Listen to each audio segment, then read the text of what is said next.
ज्या राघोजी भांगरेंमुळे आज आपण इथे आहोत, त्या राघोजी भांगरेंच्या या कर्मभूमीमध्ये ज्या बिरसा मुंडांचं जे काही मोठं योगदान होतं, कंठ्याफिराचं मोठं योगदान होतं, सर्वच महामानवांचं योगदान होतं, आणि ज्यांच्यामुळे जे कायदे बनले गेले की हा देश आदिवासींचा, ज्या सुप्रीम कोर्टाने सांगितलंय की या देशाचा मूळ मालक आदिवासी, the real owner of India, या देशाचा मूळ मालक आदिवासी, आणि ज्याला सिंधू राष्ट्र म्हटलंय, म्हणून आपलं अभिवादन करताना जोहार जय आदिवासी किंवा सिंधू राष्ट्र याने आदिवासी भारत म्हणून आपल्या बिरसा ब्रिगेडच्या प्रत्येक कार्यक्रमामध्ये सिंधू राष्ट्राचा जे आज या देशामध्ये एक वेगळ्याच पद्धतीचं वातावरण निर्माण केलं गेलं आणि जो धार्मिक वाद निर्माण केला जातो, त्याच्यामध्ये हिंदू आणि मुसलमान असा वाद निर्माण केला जातो, परंतु मंडळी लक्षात घ्या की हा देश आदिवासींचा आहे, आणि ज्या सिंधू शब्दावरून त्यांनी हिंदू किंवा हिंद हिंदू असं जे काही उच्चारण केलेलं आहे, परंतु हा मुळात देश आदिवासींचा आहे, त्याला सिंधू राष्ट्र म्हटले गेले, तोच आदिवासी भारत, म्हणून हा आदिवासी भारत आहे आणि या देशाचा मूळ मालक आदिवासी आहे। या आदिवासी क्षेत्रामध्ये जी काही धरण आहे, डोंगर दऱ्या, जल जमीन जंगल आहे, आपली प्रत्येकाची शेती आहे। आदिवासीची शेती बिगर आदिवासीला घेता येत नाही, राज्य सरकारला घेता येत नाही, केंद्र सरकारला घेता येत नाही, कोणाच्याही बापाला ही शेती घेता येत नाही। परंतु मंडळी आज देशामध्ये अशी अवस्था निर्माण झाली की या सगळ्यांच्या जवळच्या असणाऱ्या ह्या जमीन जंगल संपत्ती संपल्या आणि आज फक्त डोळा आहे तो आदिवासींच्या जमिनीवरती, या आदिवासी क्षेत्रातील जे काही जंगल आहे याच्यावरती, आणि म्हणून कलेक्टरने आदेश काढलाय की तुमच्या या क्षेत्रातील म्हणजेच कुशिरे गाव असेल किंवा सगळाच परिसर, भीमाशंकर परिसर असेल, औफे, तिरपाड, तर हा सगळाच परिसर, या परिसरातील जे फॉरेस्ट क्षेत्र आहे, हे फॉरेस्ट क्षेत्र सगळं अदानी आणि अंबानी यांना द्यायचं आहे, त्यांच्यासाठी हे सगळं खाली करायचं आहे। आणि त्याचबरोबर ज्या त्याच्याशी संलग्न जमिनी ज्या आहेत, तर त्यांचं टार्गेट आहे, त्या टार्गेटमध्ये 33 लाख हेक्टर जमीन, 33 लाख हेक्टर जमीन त्यांना घ्यायची आहे।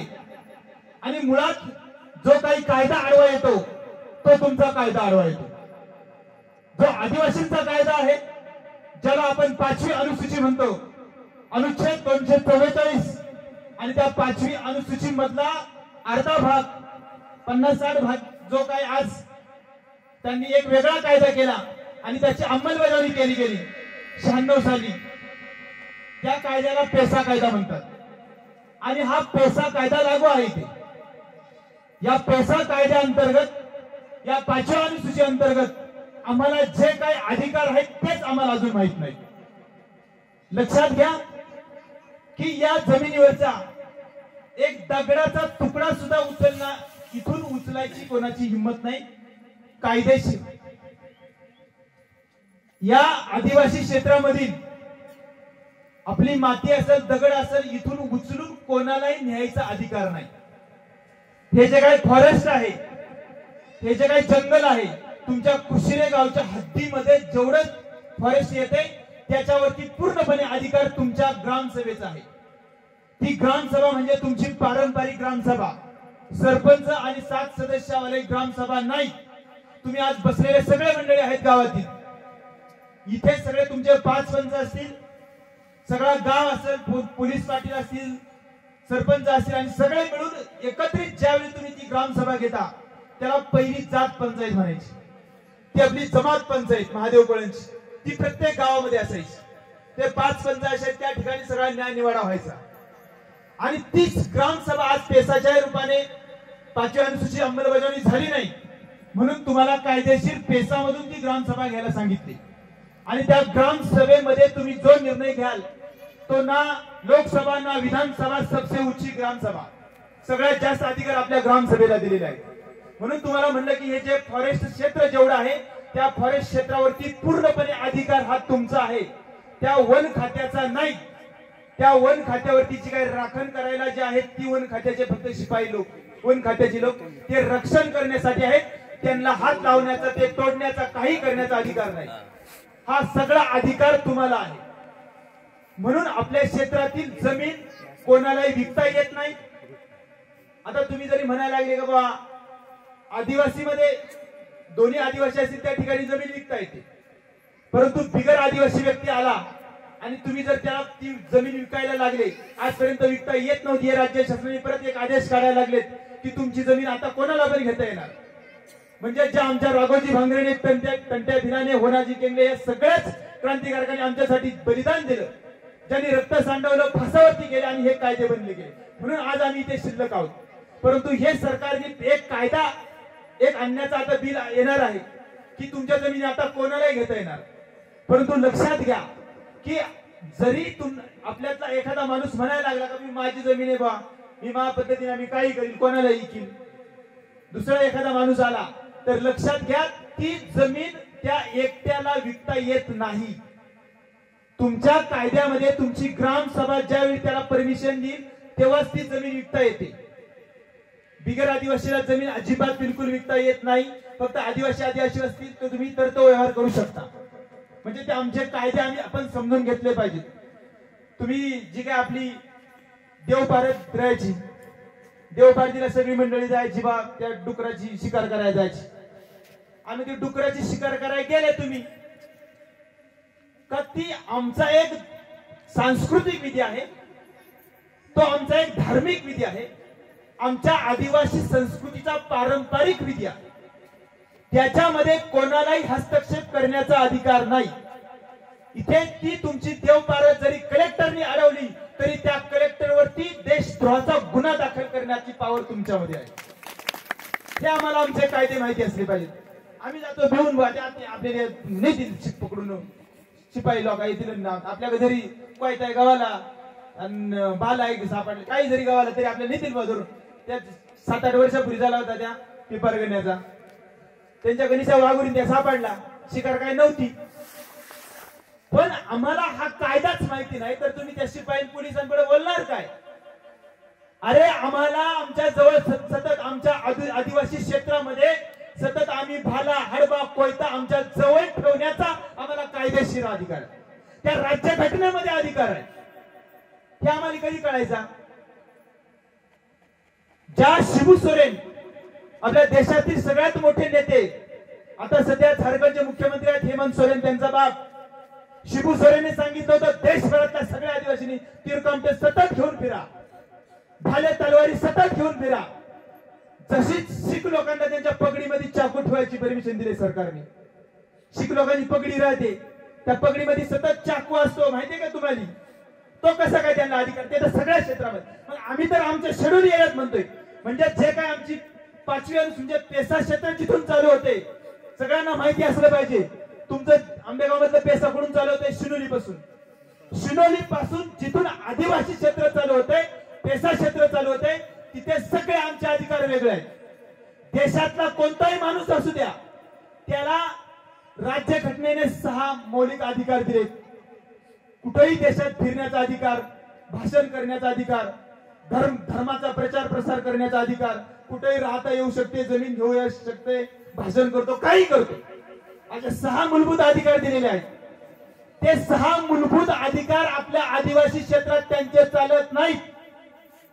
म्हणजे तुमच्या सिनोली पासून जरी तुमचा आमदार इकडे यायला लागला, खासदार जरी यायला लागला आणि देशाचे प्रधानमंत्री मोदी जरी इथं तुमच्या पुढे आले तरी तो एक सर्वसामान्य व्यक्ती असतो आणि तुम्ही त्याच्या पुढे देशाचा मालक म्हणून उभे असता. हा तुमचा कायदा आहे. आम्हाला त्या माहितीच नाही.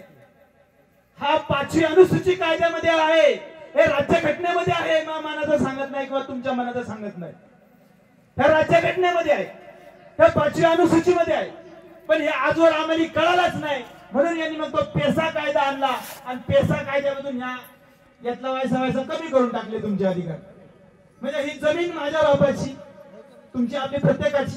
या जमिनीचं जेवढं तुम्ही खोलाल काय ते कराल ते सगळं तुमच्या बापाचं. पण पेसा कायदा आणला आणि 3 फुटाच्या वरचं तुमचं आणि 3 फुटाच्या सरकारच्या बापाचं. तुमच्या बापाचं संपलं ना आता सगळं. मग आम्ही जागी का होणार. कलेक्टरने आदेश काढला ह्या जमिनी सगळ्या अक्वायर करायच्या. इथून सगळे ते हे लावणार, 2 चक्क्या लागणार. तुम्हाला सगळ्यांनी उठवायचा. याच्या आधी दुसरा एक प्रोग्राम झाला, बिबटे सोडले. माहिती सगळ्यांनी, जुंद्रामध्ये दिसाआड माणसं खा सुटला बिबट्या. दिसाआड त्याचं मूळ त्या तुम्हाला माहितीच नाही. तुम्हाला फक्त त्या काय जुंद्रा गवा ते ओतूर आळे फाटाणार आणि त्या परिसरातले उसे आणि उसामध्ये फक्त बिबटे आणि ते खातच बा. पण मूळ याचं काय होतं त्याच तुम्हाला माहिती नसेल, कोणालाच माहिती नाही. त्याचं मूळ असं होतं बा, हे जे काय भीमाशंकर अभयारण्य आहे, त्या भीमाशंकर अभयारण्यात वाघ कमी झाले होते. आपला वाघ वेगळा, खरा वाघ हा वेगळा. आपला तो देव आहे वाघोबा, आपण कधी वाघ पारस करीतो. तो वाघोबा खरा देव, तो आपला आदिवासींचा. यांनी काय कारण सांगितलं का बा ह्या भीमाशंकर अभयारण्यात आता वाघच राहिलं नाही. मग यांनी काय केला, ही बाहेरून ती बॉयलर कोंबडी कशी राहते, बॉयलरची ती प्रजात इंजेक्शन मारू ती महिन्याभरामध्ये 15-20 दिवसात अशी मोठी होती. पैकी आपल्या 3-4 महिने लागत होते खऱ्या कोंबडीला. ही 15 दिवसामध्ये इंजेक्शन मारलं का अशी मारल्याबरोबर एवढी फुगते, परत अजून मारला का परत अशी 15 दिवसात ती झाली अशी मोठी. तर ही प्रजात आहे, ही वेगळी जात आहे. ती काय हा वाघ नाही, बिबट्या ही वेगळी प्रजात. चित्ता एक वेगळी प्रजात, बिबट्या एक वेगळी प्रजात. पण मग हे खरा वाघ नव्हता. मग यांनी हे बिबटे आणून सोडले कुठं, भीमाशंकर, औफा, आंबे हातीज या परिसरात सोडले. पण मला हे या जंगलामधलं यांनी ज्ञानच नाही ना ह्या बिबट्यांनी. इथं वांद्रा दिसली 15 टोळका दिसला तरी पळून लिहून जाते ते बिबटे. माहितीये का तुम्हाला, तर रानातलं वाघनीचे डरकाळी फुटली तरी ही पण नाही 40 असं व्यू पळत आहेत वांद्रा. पण ही 15-20 वांद्रा ही पळत. मग हे या जंगलामध्ये राहिले नाहीत आणि हे गेले खालती. पण हे जंगलात का सोडले होते, हे जंगलात सोडले की आता जंगलामध्ये हे बिबटे भरपूर झाले. आणि मग आता रानामध्ये तुमच्या ज्या जंगलात राहणारी जंगलातली गावं आहेत, या गावामध्ये आता तो खायला लागला बिबट्या, लोकांनी मारायला लागला. आता लय वाढलं बिबटे. आता तुम्ही ह्या रानामधून बाहेर निघा, कारण ह्या काय आहे, अभयारण्य क्षेत्र.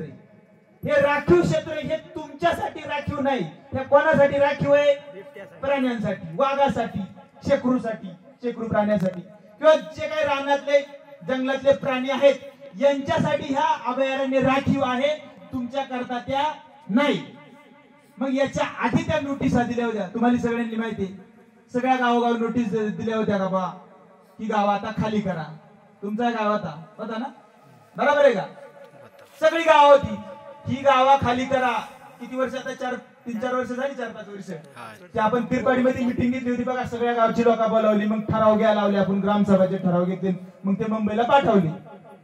त्याच वेळी यांनी सगळ्यांनी नोटिसा दिल्या प्रत्येक गावाला, ही गावं खाली करा, तुमची घरा सगळी मोडा आणि तुम्ही आता खालती निघायचा, म्हणजे तुमचं पुनर्वसन करायचं.